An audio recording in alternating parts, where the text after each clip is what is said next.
Төвөгч судлаач Содномын очид эртээ 90-ад оноос цуглуулсан домог түүхийн баримтаглаж, саяхан хөх хууч, өдшийн хууч, хэмээх хоёр номон хэвлүүлв.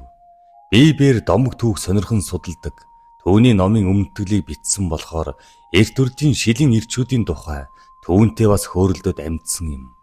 Ингээд ис очи судлаачийн яриаг сонирдуулъя. Үлгэр ярил үлийсэн сохор, домог ярил долийсэн сохор. Онцог таалцвал олийсэн сохор болдог гэж харим анжуу сурталтан биднийг үүх түүх үлгэр домгоо мэдхгүй мал мэт болгох санаа агуулдаг байсан гэдэг үлээ. Үнэндээ үлгэр домог хүүрнэг шиг сайх юм хаана байна? Наандаж цаг нөхцөх, цаандаж үүх түүх ёс заншлан хадгалж өр хоочтон үлдээн. Тэгээд ч үлгэр домгийг сонсож баясгад уул усны лус савдаг хүртэл цугладаг гэдэг шүү дээ. Таны ар халахын шилийн сайн ирчүүд ном эрт үеийн домог түүхээр дүүрэн байдаг. Тэр нь надад их таалагддаг. Би таны номонд зориулж Монголын баруун хязгаард цууд гарсан шөтөө гэдэг сайн ирийн тухай хуужлаа. Монголын алс баруун хязгаарыг урайханаар хэсэг хээхэн түүгэж, адуу малыг нь тууж, эмс өгтийг нь бузарлаж эрээ цэргүү айшилж байжээ. Тэр цагт дөрүүд далай хаан энэхүү дээрэм хулгайг даран сүнөж ард олон амаржуулахын тулд шөтөө тэргүүтээ сайн ирчүүдэд итгэл олгож та нар нутгийнхаа хилийн дээсэр урайхаа дээрэмчдийг бүү алхвал гэж зарлиг буулгасан байна. Ингээд шөтөө тэргүүтээ сайн ирчүүд анчид нийлсэн бүлэг хүн дээрэмчдийн эсрэг тэмцсэн байдаг.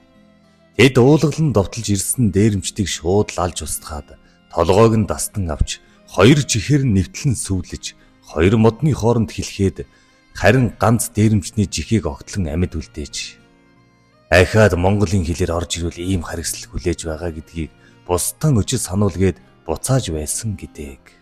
Үүнээс болж урайхан дээрэмчид айн ширвэдэж Монголын хэл рүү төрөмгийлэн орж ирэх юм байсан гэдэг. Энэ явдлаас нилээд хожуу 1920-ад оны ихэр цүнхийн хавцал химээх газар хасхийн 300 орчим дээрэмчний бүлэг хулгай орж ирснийг шөтөө тэргүүтээ сайн ирчүүд заншилж мэджээ. Тэгээд тэд дээрэмчдэр очиж тэднээс айн ширвэдэж аль байдган барин өгч байгаа дүр үзүүлж аригт арсараад аль нь сохтоож унгаад шөнө нь унаа хөсөг зэвсэг хэрэгслийг нь хуу хамаж аваад гар хөлийг нь нүцгэлж байсан гэдэг. Тэгээд зэр зэвсэггүй дээрэмчдийн ам өчхийг авч толов нуурыг цагаантнаас чөлөөлөх тулаанд оролцуулсан гэдэг юм. Зарим хүний яриагаар бол дээрэмчдийг сохтоож унгаагаад бүгдийнх нь хоолойг хэрчиж хөнөөсөн гэх. Аль нь үнэн, аль нь худлыг мэдэхгүй юм. Ямар ч байсан хил хязгаарыг дэвштгэн нутгийнхаа ард олныг амаржуулсан сайн ир шөтөөгөө дөрүүд далай хаан ихэд үнэлж төрийн их алуурчин гэдэг цолоор шагнаж байсан гэдэг. Тэгээд сайн ир шөтөө нутаг орондоо дархлагдсан байдаг. Шухамдаа тэр төрийн зэвсэг болсон хүн байж шөтөөгийн хэрэглэж байсан гэдэг түүхтэй захиур буу түүний хүү жухаад үйд дамжиж үлдсэн бөгөөд одоо ач хүү дэгш жаргалд нь уг буу хадаглаастай байна. Адуу малыг зөвхөн урайхаа хасхууд туудаг байсан юм биш. Манай ирчүүдж бас зөрүүлээ туудаг байж. Тийм сайн ирчүүдийн нэг бол бүх бага юм. Эртний түүхэнд гардаг Хотуула Баатар өвөл эд хүүтэнд хээр хоёр талдан их гал түлээд өөрөн гадуур хувцаанд тайчиж дээш харан унтаж байх үед нь анчтаас зогтсон чандаг ууцсан доогор нь давхин гарахад жихэн шүрэгдгүй байсан гэх хууч яриа байдаг да.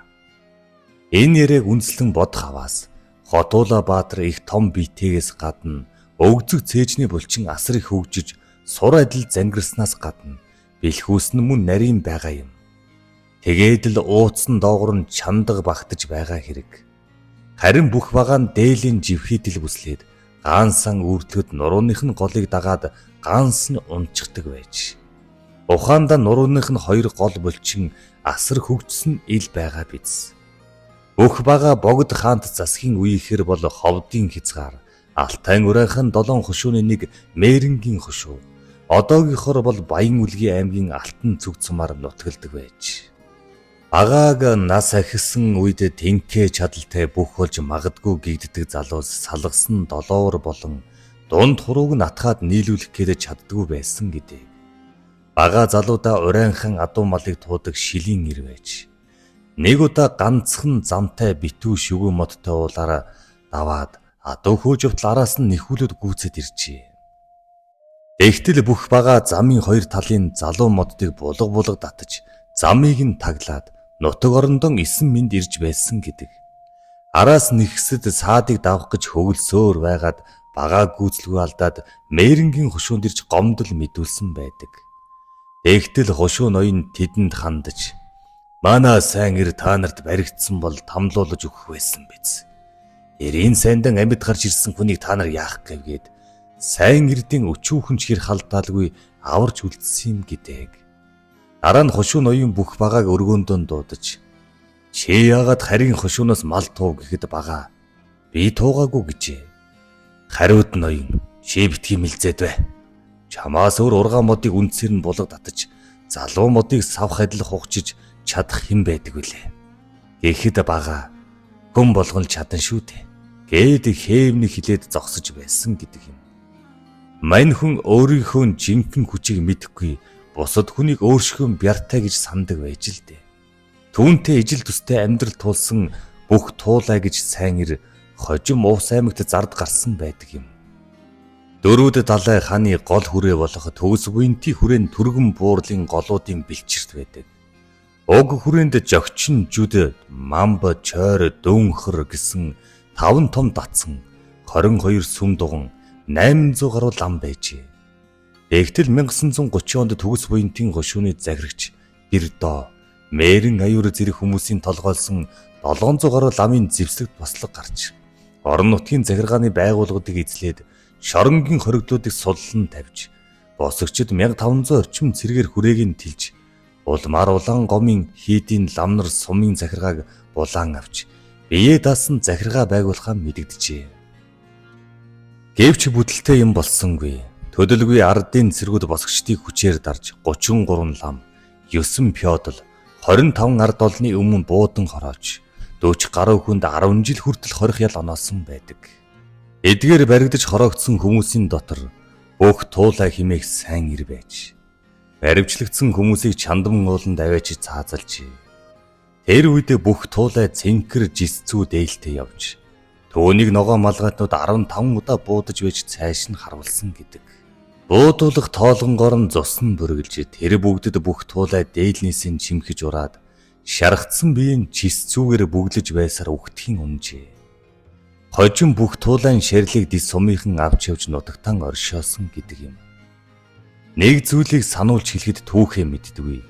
Домог түүх өншөд судлаагүй зарим хүн манжин үеийн шилийн сайн ирчүүдийг өнөөгийн малын хулгайч нартай адилтгаж яриад байдаг. Энэ бол буруу. Өдөр шөнө шиг ялгаа бий. Тухайн үеийн нийгмийг өнөөгийн нийгэмтэй харьцуулаад үзэхэд ерөнхий утга нь ойлгогдно. Манжин үеийн шилийн ирчүүд бол ард олондон ардын баатар мэтээр хүндлэгдэж байсан бол өнөө үеийн малын хулгайч нар ардын дайсан болж хувирлаа шүү дээ. Эртний их түүхт Монголын төрийг залихаар Манжичин улс өнгөлж асан тэр цагт Манжин хаан монголчуудын үл дийлдэх, эдэрхэх хүчрэх байгаа шалтгаан юу вэ гэдгийг нягтлан үздэг вэ гэж эрдэмтэн мэрэгддийн даалгаж байсан гэдэг. Тэгээд ийм шалтгаанаар Монголын нутагт хөл тавьсан. Хятадын нэг эрдэмтэн монголчуудын эдэрхэх зоримог дайнч байдал нь сааршгүй хурдандан ялангуяа өмсдөх хувцсандан байдаг юм байна гэдгийг мэдсэн байна.